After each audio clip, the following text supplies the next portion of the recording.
Salut tout le monde et bienvenue sur cette vidéo. Donc, aujourd'hui, par rapport aux trucs et astuces sur Blender 4 et Blender 5, je vais vous montrer comment on va pouvoir séparer un élément mais en mode édition. Parce que bien entendu, si je viens ici, imaginons que je souhaiterais récupérer ma tête, donc je vais me mettre ici plutôt en mode wireframe. Je vais récupérer celle-ci, par exemple à peu près cet endroit-là, et je peux dire P, sélection. Mais en fin de compte, je me retrouve avec deux objets. Et moi, je voudrais travailler avec un seul objet. Comment puis-je faire cela? C'est ce que je vais vous expliquer. Donc je reviens en arrière. Parfait, et c'est parti.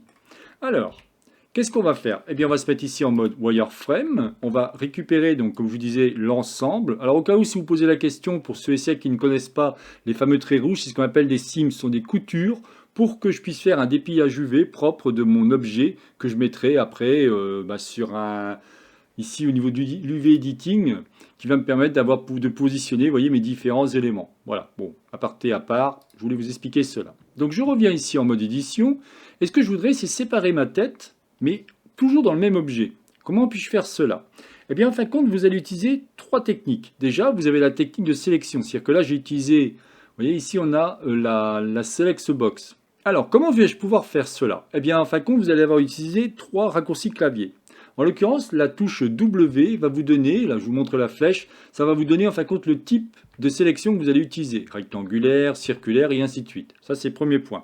Moi j'ai déjà fait ma sélection rectangulaire, donc tout va bien. On peut aussi appuyer sur la touche B pour faire cela. Et si j'appuie sur B, je peux faire ma sélection rectangulaire, j'ai aucun problème. Je me suis mis bien entendu en mode vertice.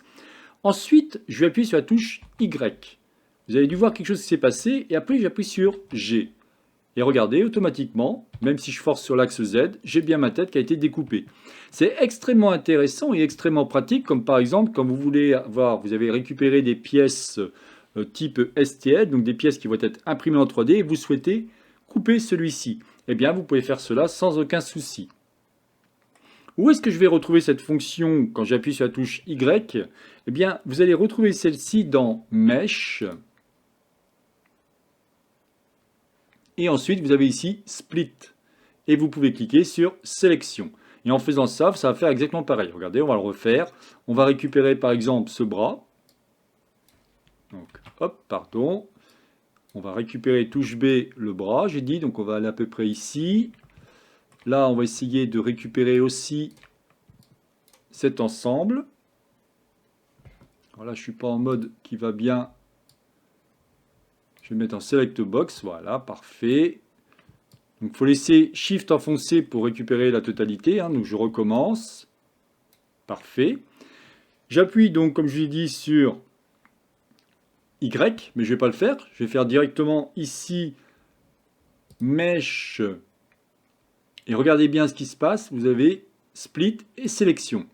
Et si je fais maintenant un GX, j'ai bien bougé celui-ci, voyez. Et on est toujours en mode édition, c'est-à-dire que je n'ai bien qu'un seul objet.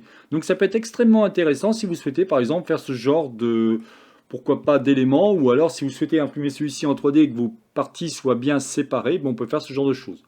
Voilà donc ce que je voulais vous expliquer au niveau de la séparation des objets en mode édition.